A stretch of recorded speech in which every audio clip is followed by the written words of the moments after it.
Oke, Assalamualaikum warahmatullahi wabarakatuh. Kabar baik untuk hari ini, semoga teman-teman dalam keadaan sehat. Baik, kemarin kita sudah bicara masyarakat hukum adat, nah sekarang kita mulai ke masing-masing partnya atau bagian-bagian dari hukum adat. Yang pertama di sini hukum adat perorangan dan sekaligus juga membahas kekeluargaan. Yang nantinya pada endingnya teman-teman akan membandingkan atau menganalisis bagaimana hukum adat perorangan maupun hukum adat kekeluargaan yang ada di tempat daerah teman-teman masing-masing. Oke, kita mulai dulu dari hukum perorangan. Ya, kita kembali ya ke perdata, teman-teman, sama ya, yang namanya subjek hukum itu ada natural person sama ref person. Ada manusia dan ada juga badan hukum. Natural person sebagai subjek hukum. Ini dulu yang kita bahas, jadi manusia dulu ya, sebelum kita bahas mengenai badan hukum. Manusia memiliki hak dan kewajiban sejak dilahirkan sampai meninggal dunia, kecuali di sini ada pasal 2 KUH Perdata yang di sini bayi di dalam kandungan itu sudah dianggap sebagai subjek hukum ketika memang ada kepentingan yang mengharapkannya. Kayak misalnya ketika dia di dalam kandungan ayahnya meninggal, maka meskipun dia belum lahir, dia sudah menjadi ahli waris, salah satunya begitu. Orang di sini adalah subjek hukum, maka orang merupakan penanggung hak dan kewajiban dalam hukum dan juga penanggung berbagai kekuatan hukum yang dapat menimbulkan hak maupun kewajiban tersebut.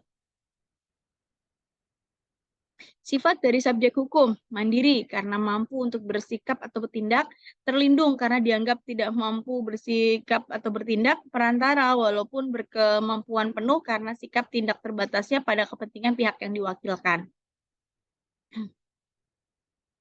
Kalau Imam Sudiyat di sini menjelaskan kaitannya dengan kepemilikannya ya. Jadi hak pribadi Kodrati atas tanah terdiri atas hak milik, hak menikmati hasil, dan seterusnya, hak keuntungan jabatan, hak wenang beli, dan seterusnya. Pembagian tersebut didasarkan pada bentuk usaha dari tanah yang bersangkutan dan berkaitan erat dengan penguasaan atas pemilikan atasnya. Hak milik ya di sini kenapa kita bahas karena dia adalah merupakan hak-hak yang paling kuat di antara hak-hak perorangan yang lain. Kalau Suryono Sukanto, dia menyatakan hak atas tanah menurut hukum adat dapat dibedakan hak pribadi masyarakat keluarga luas atau kerabat dan tanah hak pribadi kodrati atas tanah. Hak pribadi hukum atas tanah merupakan hak yang dimiliki masyarakat adat sebagai suatu kesatuan, sedangkan hak pribadi kodrati atas tanah dimiliki secara individu. Yang nanti kita akan bahas dalam tanah ada yang namanya tanah ulayat, tanah adat, dan ada juga kepemilikan yang secara personal. Nah, yang di sini kaitannya manusia sebagai subjek hukum atau masyarakat atau orang sebagai subjek hukum, maka dia bisa menjadi hak atas kepemilikan pribadi yang bukan merupakan bagian kelompok, dan dia menjadi hak milik ini merupakan hak yang paling kuat. Kecakapan berhak pada prinsipnya semua orang dalam hukum adat diakui mempunyai kewenangan hukum yang sama. Namun ada beberapa pengecualian, tapi juga ini untuk yang Jawa itu yang berhak menjadi kepala desa adalah laki-laki. Tapi di sini di beberapa masyarakat sudah nggak terjadi ya, karena sekarang banyak lurah-lurah perempuan. Tapi di Minangkabau itu perempuan meskipun matrilineal itu nggak berhak menjadi penghulu andiko atau mama kepala waris, karena untuk di sini kan saudara tertua ibu ya yang dipakai itu harus saudara laki-laki. Kecakapan bertindak, apa sih syaratnya? Yang pertama harus dewasa. Ciri dewasa dalam hukum adat ini agak beda ya dengan ciri dewasanya kita. Kalau dalam hukum perdata kan dia usia di atas 21 tahun, tidak dalam pengampuan, sudah pernah menikah, kalau belum 21 dan seterusnya. Tapi kalau di sini cirinya yang pertama adalah kuat gawe, dia dapat atau mampu bekerja sendiri. Bisa nyambut gawe lah ya. Cakap mengurus harta benda dan keperluannya sendiri, nggak minta bantuan orang tua, tidak menjadi tanggungan orang tua dan tidak serumah lagi dengan orang tua, sehingga istilahnya adalah mencar. Mungkin teman-teman pernah dengar ya istilah mencar udah hidup sendiri, nah itu udah dianggap dewasa. Tapi kalau di Ratvan Justisi Jakarta dalam putusannya tanggal 16 Oktober 1898, dewasa khusus perempuan di sini ada perbedaan dengan laki-laki, umurnya 15 tahun, dan ini ada tambahan yang mungkin bagi kita agak bias ya, harus bisa masak untuk hidup sebagai istri ya, karena ya ingat ya pada masa tahun 1800, jangan bandingkan dengan 2023, 2022, 2024 dan seterusnya ya, beda banget. Dan di sini dia sudah cakap untuk melakukan perbuatan-perbuatannya ya, bisa bertanggung jawab lah ya, bahasanya begitu. Kemudian kita akan melihat, oke di sini typo ya, maksudnya reh person ya. Kenapa ini jadi reh person ya? Reh person ya sebagai subjek hukum. Reh person itu apa? Pribadi hukum merupakan pribadi ciptaan hukum. Keberadaan pribadi hukum itu ada karena tujuan tertentu. Yang pertama di sini adanya suatu kebutuhan untuk memenuhi kepentingan tertentu, alias ada dasar kegiatan-kegiatan yang dilakukan, kemudian adanya tujuan ideal. Ya, di sini yang memang tergantung pada pribadi-pribadi secara koordinatif perseorangan. Terdiri dari satu keutuhan harta kekayaan, misalnya dalam hal wakaf kekayaan, ya di sini jadi organisasi wakaf, terdiri dari suatu bentuk susunan relasi, ada koperasi PT dan sebagainya, juga kaitannya dengan status atau tokoh, misalnya jabatan tertentu.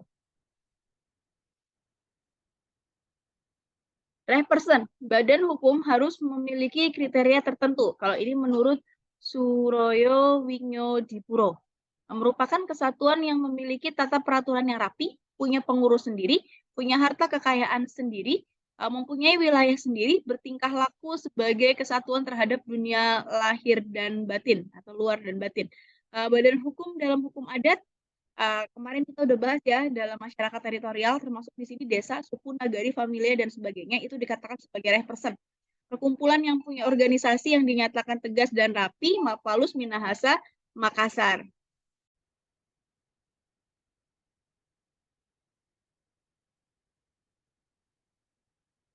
Ya, perkumpulan-perkumpulan yang tadi, kemudian yang di Bali di situ perkumpulan adat, ada Subak, adapun yang di daerah Bedugul itu macam-macam ya. Yang jelas ini yang kemarin kita sudah bahas sedikit dalam masyarakat hukum adat yang bersifat baik ada yang berbentuk familia, yang genealogis teritorial, itu biasanya bentuknya juga sudah menjadi badan hukum tertentu.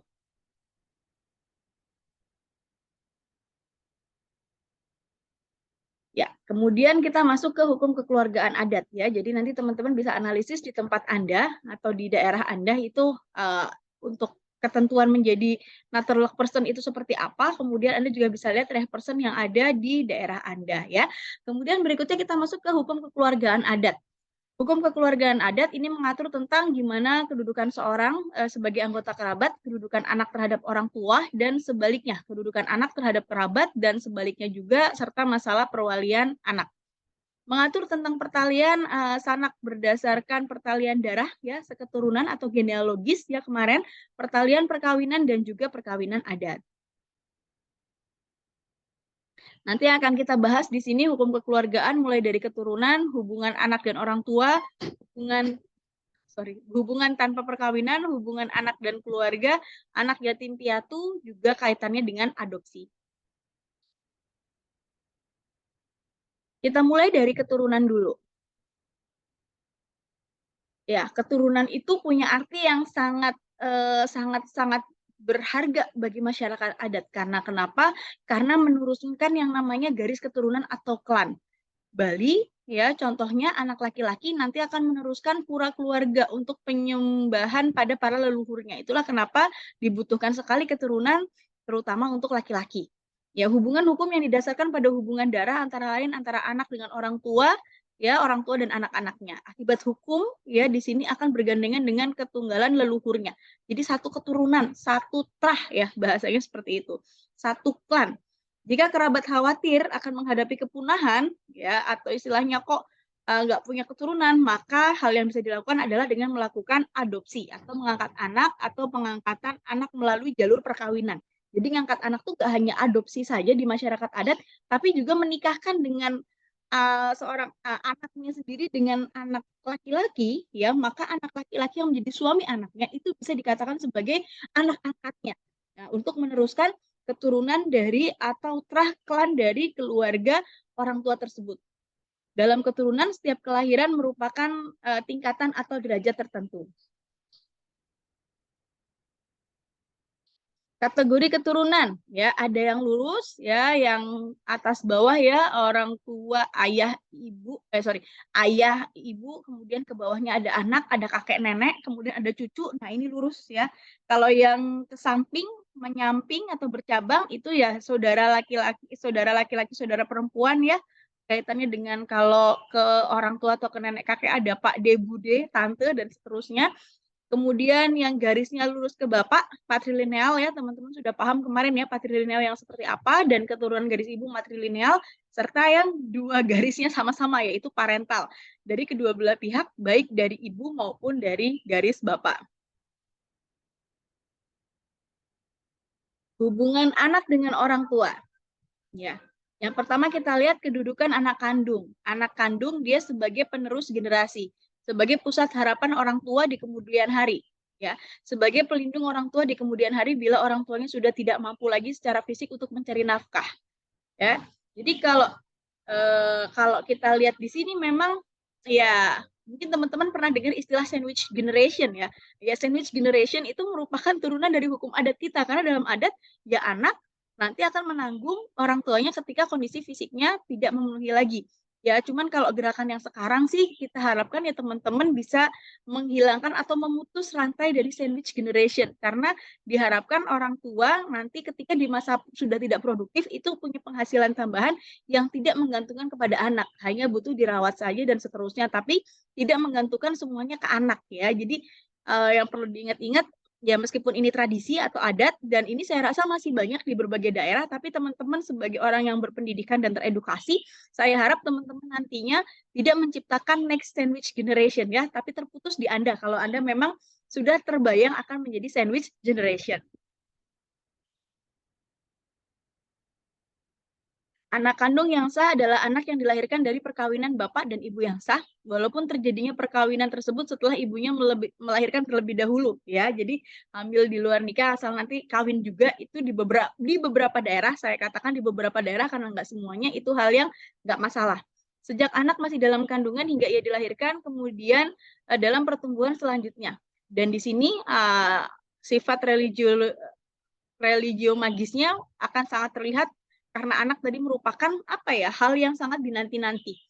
Penyelenggaraannya berturut-turut mengikuti perkembangan fisik anak ya. Di sini kelak anak yang dilahirkan tujuannya ya biar dia dapat memenuhi harapan orang tuanya karena anak adalah harapan masa depan dari baik orang tua sendiri maupun secara umum adalah keluarga besarnya atau klannya atau familianya atau marganya.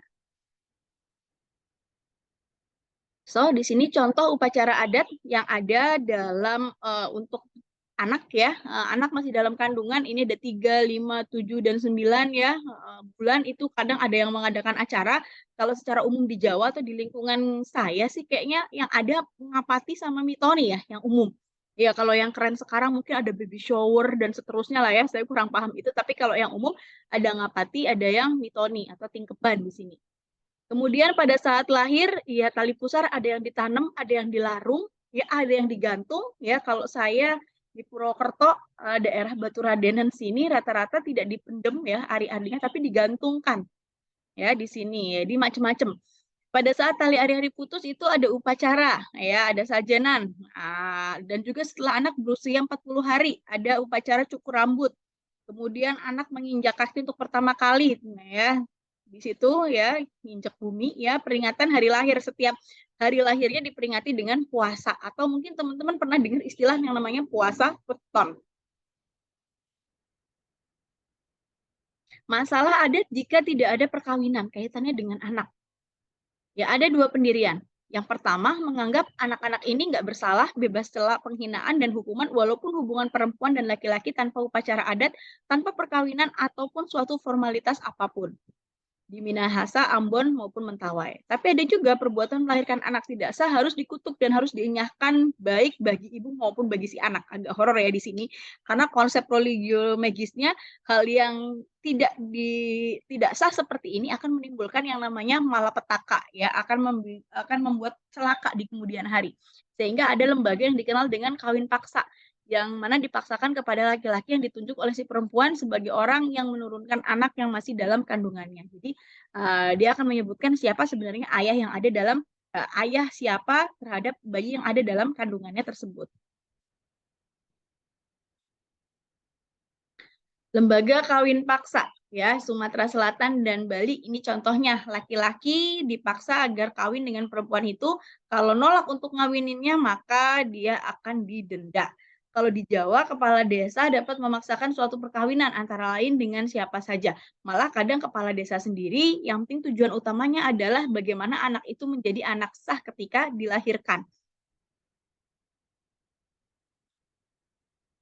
Perempuan yang melahirkan anak tanpa perkawinan, di Nias, anak dan ibu tetap mendapatkan celaan yang berat walaupun toleransi masyarakat ya masih dibiarkan aja. Bali masih dimungkinkan ada jalan tengah dengan alasan tertentu mengesahkan anak itu antara lain dengan melakukan pembayaran adat agar nanti dia dapat tinggal dalam masyarakat dan berhubungan semata-mata dengan ibunya. Anak yang dilahirkan di luar nikah adalah anak sah jika dibangkitkan di masa pertunangan. Artinya kalau di Bali ini, meskipun di luar perkawinan, tapi sudah ada pertunangan di antara, ayah dan ibunya meskipun belum menikah, itu anaknya masih sah-sah aja. Saya lupa kemarin dari kelas apa, entah itu HKIA, B, atau C, itu ada yang menanyakan hal demikian. Ya, memang di Bali konsepnya adalah meskipun anak di luar perkawinan, selagi masih dalam ikatan perkawinan, itu bukan merupakan tindak pidana bukan merupakan pelanggaran adat gitu ya. Di Minahasa, anak yang dilahirkan di luar perkawinan berbapak pada laki-laki yang menurunkannya. Untuk menghilangkan keraguan masyarakat, di sini ada memberikan hadiah adat yang disebut dengan lilikur.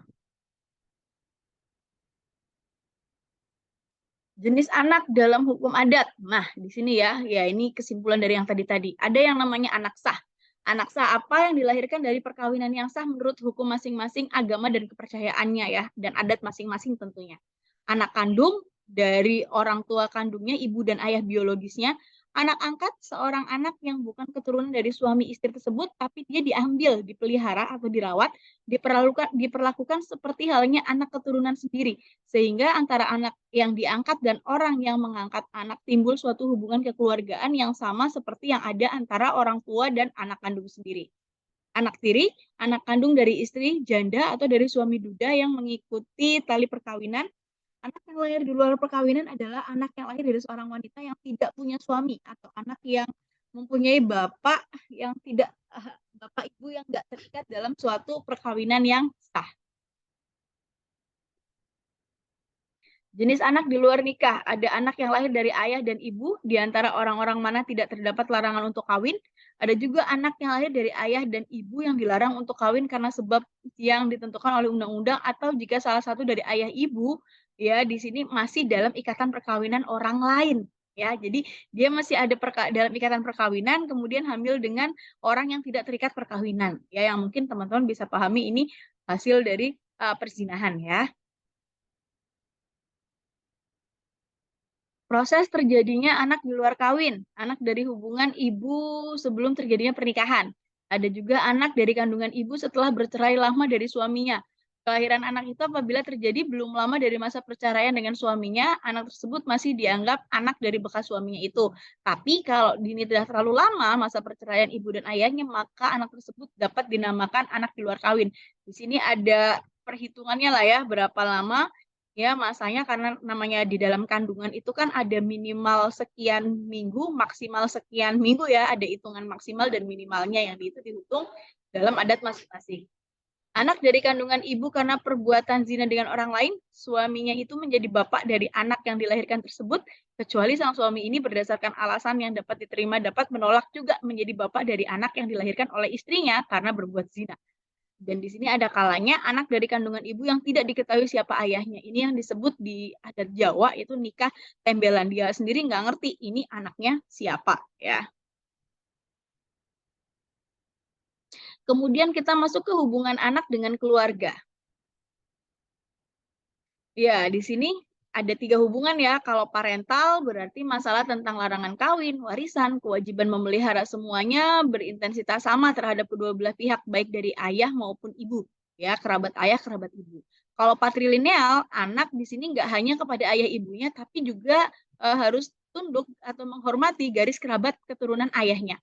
Di Tapanuli, keluarga pihak ibu khususnya bagi pemudanya pertama-tama diakui sebagai satu keluarga dari lingkungan mana mereka terutama harus mencari bakal istri, di mana persekutuan keluarga ibu merupakan apa yang disebut hula-hula sedangkan keluarga bapak borunya.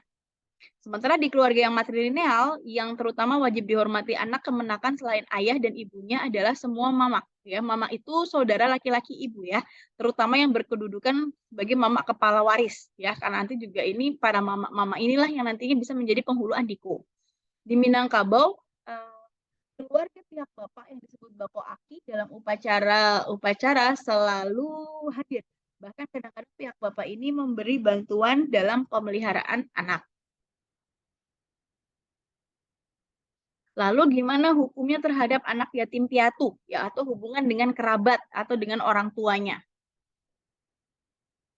Dalam hubungan keluarga yang parental, ya kalau salah satu pihak meninggal, maka berada dalam pemeliharaan dan tetap dalam kekuasaan ibu. Apabila ayah yang meninggal, sebaliknya, kalau anaknya udah dewasa, dia dapat hidup mandiri.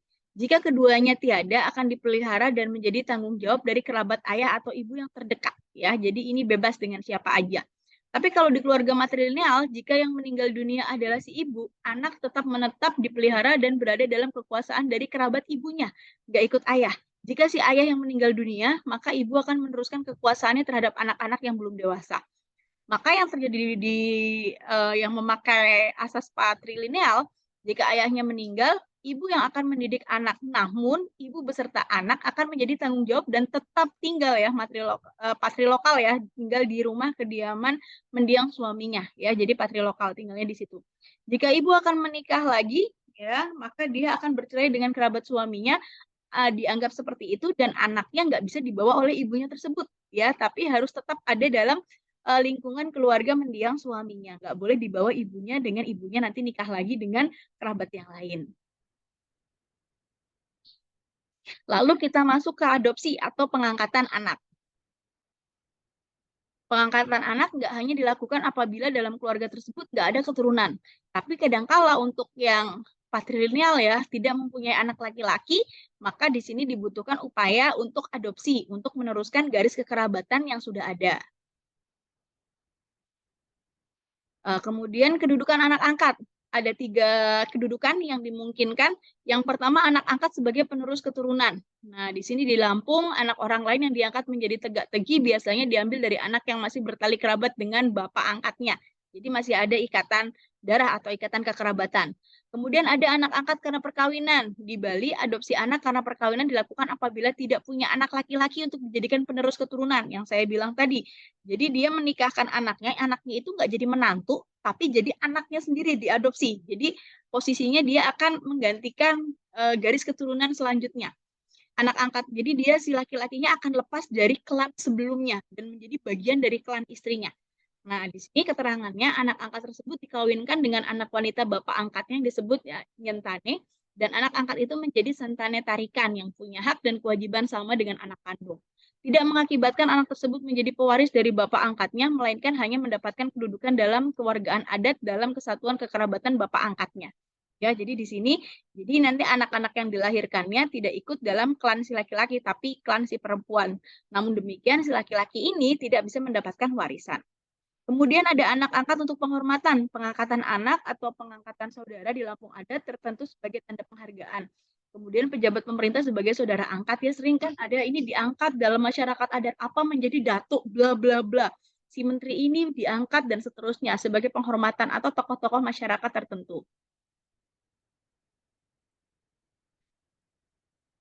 Pengangkatan anak, perbuatan hukum yang mengambil anak orang lain ke dalam keluarga sendiri sedemikian rupa sehingga antara orang yang mengangkat dengan orang yang diangkat itu timbul suatu hubungan kekeluargaan yang sama seperti yang ada antara orang tua dan anak kandung sendiri. Nah, kalau menurut Terhar di sini pengangkatan anak punya sifat sebagai suatu perbuatan hukum yang rangkap, juga bersifat religio magis ya, terang dan tunai.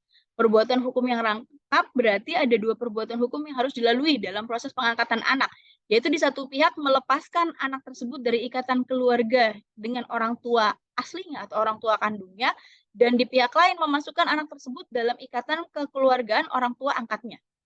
Magi religius yang artinya pada setiap pengambilan anak tersebut harus diikuti oleh upacara adat tertentu dengan penyerahan benda sebagai pengganti anak tersebut. Terang artinya agar pengangkatan anak tersebut dikatakan sah, maka proses pengesahan haruslah disaksikan di hadapan kepala desa dan seluruh masyarakat dan diumumkan secara luas. Tunai artinya bahwa pengambilan anak harus disertai dengan penyerahan benda yang kelihatan sebagai pengganti anak tersebut pada saat upacara yang dilaksanakan pada saat yang bersamaan. Selanjutnya yang dimaksud dengan perbuatan magi religius dalam pengangkatan anak ini adalah upacara tunai dalam hal penyerahan anak disertai dengan penyerahan benda sebagai pengganti si anak kepada orang tua si anak yang dilakukan pada saat itu juga. Sedangkan sifat terang yang dimaksud di sini adalah adanya kesaksian dari pengurus desa. Alasan dari pengangkatan anak. Yang pertama, bisa nggak diperolehnya anak dalam suatu perkawinan. Memang nggak punya anak aja, karena ada rasa belas kasihan. Ya mungkin dia punya keluarga yang anaknya banyak dan nggak keurus, jadi kasihan untuk bisa diadopsi. Untuk memperoleh tenaga kerja, karena di masyarakat dulu kan lahannya luas. Ya, daripada dia harus membayar orang menjadi pekerja, lebih baik mengadopsi anak aja, nanti bisa bekerja sama, membantu dia dalam bekerja mengolah lahannya. Jadi kerja bareng ya, bukan dipekerjakan dianya leha-leha, tidak. Tapi kerja bareng menambah tenaga kerja. Tujuan pengangkatan anak untuk mendapatkan anak sebagai pelanjut keturunan atau penerus generasi. Yang tadi ya, salah satunya kalau laki-laki, sebagai penuntun agar memperoleh anak. Ini mungkin Anda sering dengar istilah pancingan ya, yang anak diangkat dengan harapan kalau dia pelihara anak akan hamil. Kemudian untuk menghindari perkawinan yang rangkap atau bertukar untuk mendapatkan tenaga kerja seperti tadi ya. Syarat untuk anak yang akan diangkat, dia umumnya belum balik ya, belum dewasa, usianya lebih muda daripada yang mengangkat, yang umumnya diutamakan laki-laki, apalagi kalau kaitannya untuk melanjutkan klannya. Kriteria pengangkatan anak. Ya, anak angkat harus dicari dari lingkungan keluarga terdekat dulu menurut garis ayah secara umum. Kalau nggak ada, maka bisa dari keluarga garis ibu. Kalau nggak ada juga, maka di sini bisa juga yang nggak ada hubungan kekeluargaan. Intinya harus dapat persetujuan dari anggota kerabatnya. Karena ingat ya, yang namanya hukum adat itu tidak nuclear family ya, tapi lebih kepada extended family. Jadi keluarga besar.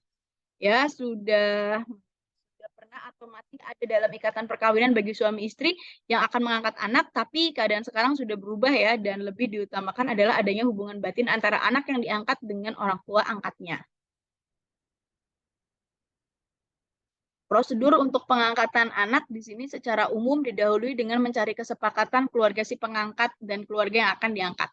Ya, yang penting tadi upacaranya ya, harus ada upacara adat di sini, penetapan ke pengadilan negeri kalau sekarang.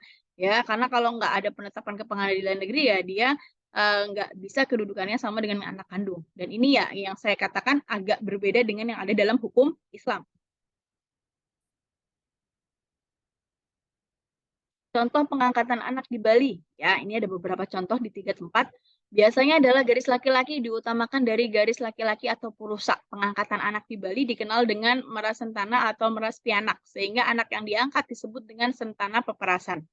Selain itu, orang Bali sering pula mengangkat status anak perempuannya menjadi berstatus laki-laki apabila hanya punya anak perempuan dengan sebutan putrika atau santana rajek, dengan syarat harus melakukan perkawinan keceburin, yaitu perkawinan secara khusus dengan cara mencari suami yang akan masuk dalam kelompok keluarga istri dengan status sebagai perempuan perdana agar istrinya mempunyai kedudukan yang sama dengan anak laki-laki.